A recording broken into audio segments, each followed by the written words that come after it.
ሰለሞን ይባላል። በቴምር ውስጥ የሳር ቤት ሰከንድ ሳይት ኮኦርዲኔተር እና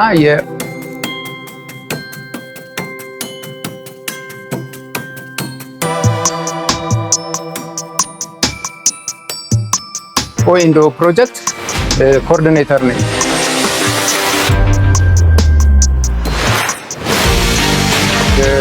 እስካሁን የፈጀው ጊዜ እንግዲህ ያው ቴምር ባለው ስትራክቸር መሰረት ስራዎችን እንደ ዱላ ቅብብል በቅብብሎች የሚሰራ ስራ ሰብስትራክቸር የሚባል ቡድን አለ፣ ሱፐር ስትራክቸር አለ የሚባል ቲም አለ፣ እንደገና የፊኒሽንግ ቲሞች አሉ።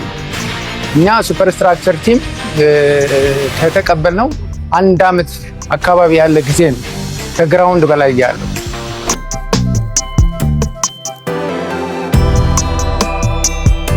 እንግዲህ ቴምር በሪል ስቴት ዲቨሎፕመንት ውስጥ ማርሽ ቀያሪ የሆነ ድርጅት ነው። አሁን የፍጥነቶቹና በጊዜ የመጨረሱ ጉዳይ ከሌላው በጣም በተለየ ሁኔታ ነው ስራዎቹ እየሄዱ ያሉት። ስለዚህ በጣም የሚያስገርም ነው።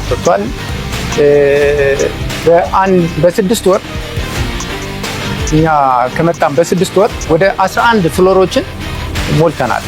ስለዚህ በጣም በፍጥነት እየሄደ ያለ ለፊኒሽንግ ቲም በፍጥነት እየሰራ ነው ያለ። ስለዚህ በቶሎ ለተገልጋዩ ያስረክባል የሚል እምነት አለ።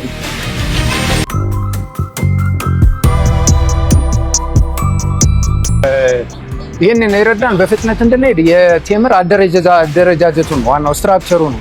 ስትራክቸሩን ያዋቀረበት ሁኔታ ስራዎች በፍጥነት እንዲሰሩ አድርጎታል። የራሱ ጠንከር ያሉ ፕሮክሩመንት ቲሞች አሉት።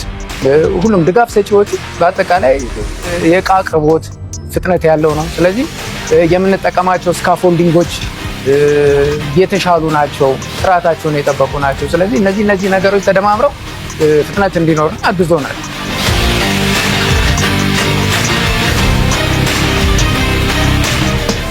ስሜ ሰለሞን ተክሌ ነው።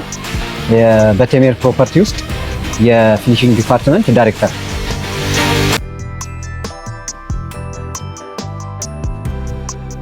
ዲፓርትመንት አንዱ ከባዱን የስራ ክፍል የሚይዝ ዲፓርትመንት ነው። ስለዚህ ፊኒሽንግ ነው፣ የሚታይ ስራ ነው የሚሰራው። በመጀመሪያ የአደረጃጀት ስለሆነ በሰው ኃይል በጥሩ ሁኔታ እየተደራጀን ያለ ነው። በተረፈ አጋዥ ዲፓርትመንቶቹ ኦልሬዲ ያሉ ስለሆነ የኛ ዲፓርትመንቱን ዳዲስ ስለመዋቀር ስለነበረበት ተዋቅሮ በሰው ኃይል ዝግጁ ነን።